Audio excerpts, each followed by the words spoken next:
Bonsoir à tous, chers participants, et bonsoir à tous, camarades blessés de guerre.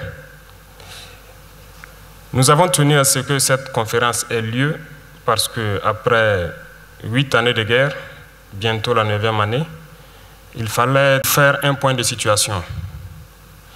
Nous avons tous été sur le terrain, que ce soit à l'intérieur ou à l'extérieur. Et maintenant, avec l'intensité des combats, il fallait marquer une pause, faire un point de situation, une analyse de tout ce qui s'est passé, comment est-ce que nos héros sont pris en charge, quelles sont les pistes de solutions pour mieux prendre en charge ceux-là qui se sacrifient pour la patrie. C'est ce qui a valu donc que cette conférence ait lieu. Pendant toutes ces années, il y a eu quand même assez de choses qui sont produites sur le terrain et beaucoup de personnes qui sont affectées donc par ce conflit. Quelle est la situation de la prise en charge? Nous avons eu la chance ou la malchance d'avoir vécu aussi une situation de blessure au moins.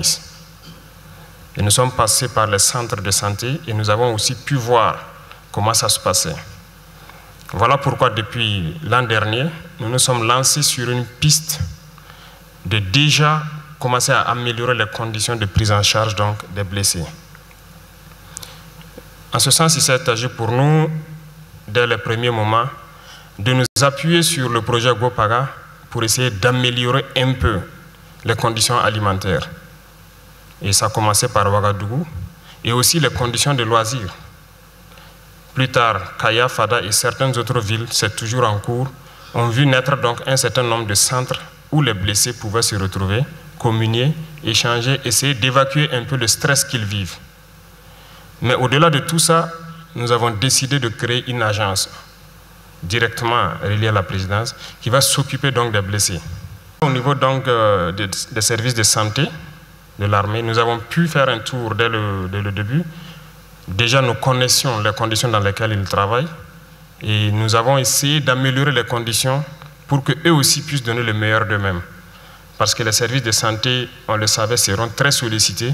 Il fallait augmenter un tant soit peu le plateau. Nous avons fait ce que nous pouvons faire pour l'instant, notamment la capacité d'accueillir un certain nombre d'appareillages, parce qu'eux, ils sont jour et nuit sollicités. À n'importe quel moment qu'il y a des évacuations, les infirmiers, les médecins sont mobilisés pour donner les premiers soins. Donc, nous sommes sur les deux fronts. Comment améliorer nos hôpitaux et aussi comment améliorer donc les conditions de prise en charge.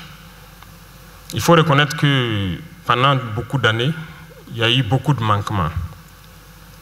Nous étions bien sûr sur le terrain, nous avons entendu beaucoup de choses.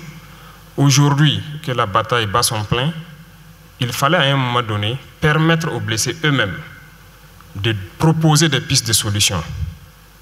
Parce que nous avons nos idées en créant l'agence.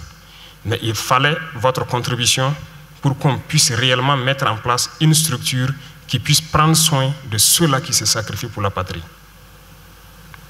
Et je pense que cette conférence est vraiment tombée à pic et les conclusions nous permettront donc de prendre des décisions, prendre un certain nombre de mesures pour pouvoir faciliter un certain nombre de choses, notamment la prise en charge, que ce soit médicale, en améliorant tous les plateaux techniques, que ce soit donc la prise en charge alimentaire, que ce soit les évacuations, surtout les réformes, parce que, comme il l'a signifié, il faille revoir cela, ceux qui peuvent être réformés pour les services ou réformer carrément sur certaines activités de la vie civile en fonction du besoin de la personne donc, qui sera touchée en opération.